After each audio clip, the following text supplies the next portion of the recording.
So good morning sa inyo mga kalakbay, we are back with another video. So mga kalakbay, dito na tayo ngayon sa Shell Boso-Boso. Bali, meron tayong ride ngayon kasama NK Chiller. So puro CF Moto lahat ng kasama natin ngayon magra-ride. Punta lang tayo sa bakasyonan. So 3rd year anniversary ng NK Chillers ngayon. So first time ko rin makakasama sa ride na puro CF Moto lang. Kasi usually lagi sila mga tropa natin sa Laguna, mga kuya sa Laguna yung kasama natin. So as of now, waiting pa rin tayo. Yung motor natin.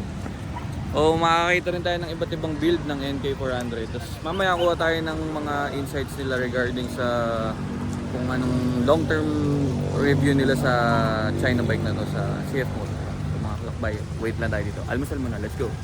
Yan mga kalakbay, so ngayon gear up na tayo. Sama natin yan lahat, mga naka-NK. So iba-ibang build. And so mabilis na biyahe lang ito papuntang bakasyon. Kasi isang baba lang naman. So mamaya may papakita rin ako sa inyong CLX na grabe yung gulong, 200 yung kapal ng gulong sa likod. Kay Press Jake yun. Tapos tingnan natin kung may iba pang CF Moto na pwede nating ma-review later. So shoutout kay Team Kaya nga sa Dita City, mamaya puntahan natin. Tsaka si Mr. Ambush yan. So let's go mga kalakbay. Woo!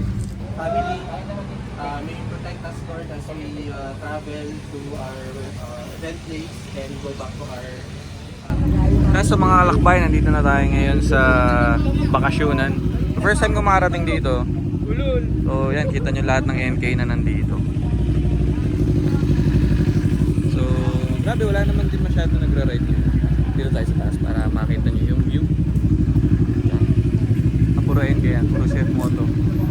So may Kimco exciting yan. Kasama rin natin nag-ride yan. So pasok tayo sa loob. Let's go.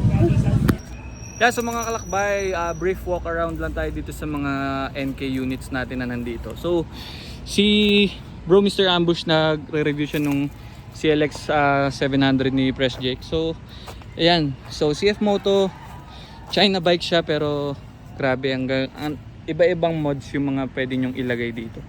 So ito, kasabayan ko to kanina si brother. Naka NK siya pero mukha siyang BMW. Tapos ito, pwede nyo rin siyang gawing clip-ons. So ito na clip-ons. Kasi ang stock na ano ng NK are ganito siya. So ito ay relax position, hindi ka mangangalay sa mga long rides. So ito yung mga bagong version na to, yung mga ganito yung side fairings. So yung mga sa akin kasi mga kalakbay, version 2 yan. So yung akin kasi nilagyan ko lang yan ng air scoop. So ito yung sa akin, air scoop. Tapos ang version 2 and version 1 meron silang ganito, mahaba. So ito yung version 3 and 4 yan. So maiksi lang. Kasama rin tayo na Kimco.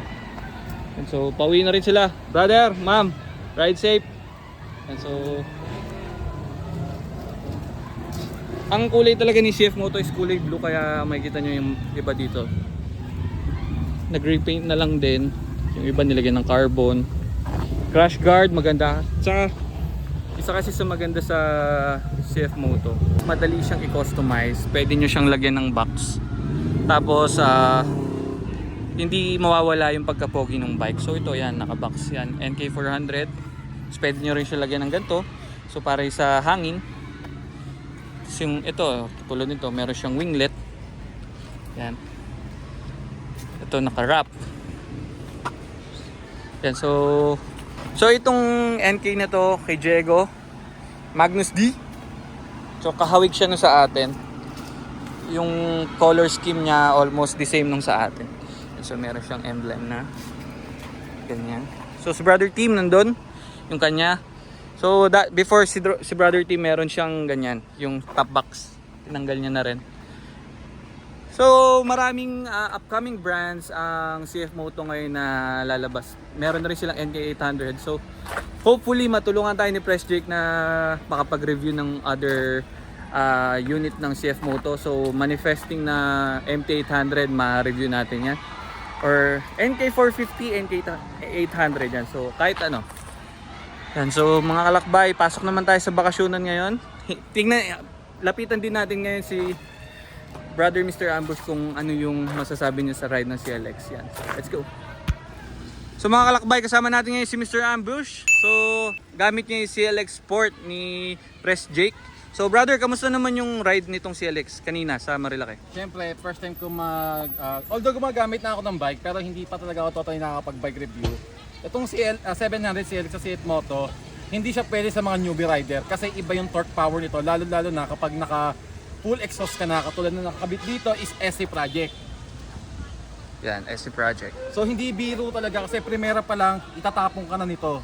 So buti na lang, kahit pa paano, knowledgeable tayo sa mga bikes na may malalakas sa torque power. So ang ma-advise ko lang guys, kung baguhan ka pa lang, huwag ka munang susubok ng mga ganitong bike kasi medyo delicates talaga. Medyo start sila sa 400, no? Oo. NK 400. Tapos, yung much better kasi NK400 isa sa mga friendly na nagamit ko talaga. Especially big shoutout nga pala kay Breezy. Yung NK400 guys, napaka-friendly. So ito kasi, kapag nagpreno ka dito, 0-0 talaga at pag tinatawag. 0-0 meaning? 0-0. Pag sinabi mong 0-0, yung preno niya talagang totally intact talaga. Kakagat agad.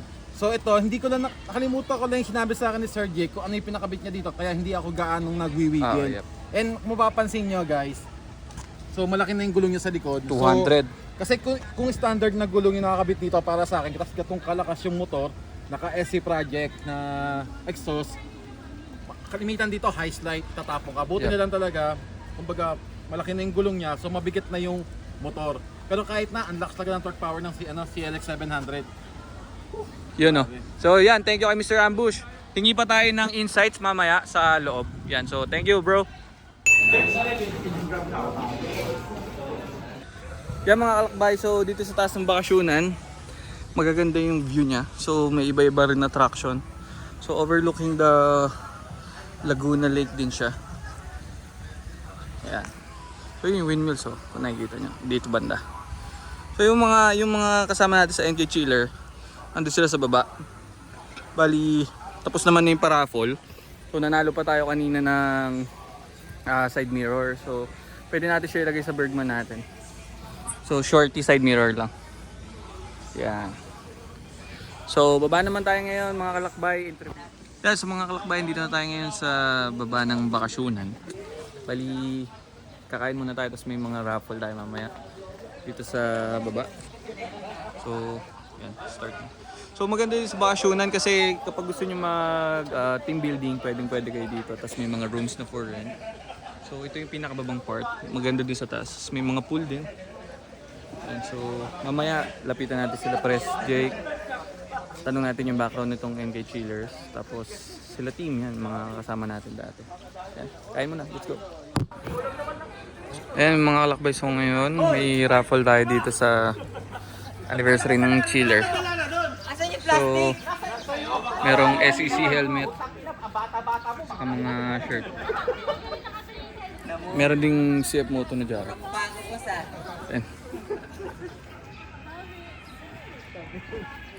Kaya sa mga kalakbay, kasama ko ngayon si Brother Tim, kaingat. Yung yan. So si Tim, matagal na simula pa nung, kailan ba yun? Yeah. Sa 01? 01 Moto. Doon kami nagkakilala noon. So ngayon lang kami ulit nagkasama mag-ride. So matagal na kami magka-group. So kailan lang? Sabado lang, no? Sabado. Nasama ko sa Yes. So kasi bawal yung pakita yung mukha niya. Yes. So Basta tayo. ngayon nakita niyo yung mukha niya. Scripted. So nanalo ka na ba sa raffle, pre? Hindi. Hindi pa rin? Kasi yung president nyo, salbahe. Si Press Jake. Ayun, ang salbahe yan. Hindi ako pinapanalo. Yeah, so mga kalakbay, many years to come pa sana sa makasali pa tayo ulit dito sa raffle sa maraming anniversary pa ng NK Chiller. Di ba, Press Jake? Yes, Press Jake. November 16-17 tayo. Raffle sa invitational ni Ronald Singson, anak ni Chavez. Yun. Saan gaganapin? Bigan. Uy, wow. So yan, may bigan ride tayong Check mo na isisip yun. yan. Eh, bigan tayo ha. And kasama ang Kasama sa bigan. buong NK Chiller. Yan. So maya bounce na rin. Konting tambay-tambay lang dito sa bakasyon. So hindi na rin tayo makapag-swimming kasi wala rin tayong dala. Yes, so mga kalakbay, gear up na tayo ngayon, pauwi na tayo. So happy anniversary ulit sa NK Chiller. Ito, 3rd year anniversary. So first time ko rin nakasama sa group ng NK mismo, CF Moto. So salamat sa pag-welcome sa lahat, lalo na kay Team Kaingat kasi siya nag-invite sa atin dito. Kay Fresh Jake Yuri. So more rides to come. Kasama ang buong CF Moto at ang NK400 chiller. Yan, so pauwi na tayo. 5 tayong magkakasabay ngayon. Sama si Diego at ang kanyang girlfriend. Yan. So yan mga kalakbay, salamat sa pagsama sa amin maglakbay papunta dito lamang sa bakasyonan. So Tanay lang to. Dito lang yan sa may Marilaki. So yan, sa mga kalakbay, if you're new to my channel, please like, comment, and subscribe, and i-ring nyo na yung notification bell para updated kayo sa mga gagawin pa natin videos. Sorry mga kalakbay, ang bigat kasi. Mga kalakbay, so don't forget to stay safe and peace out. Woo!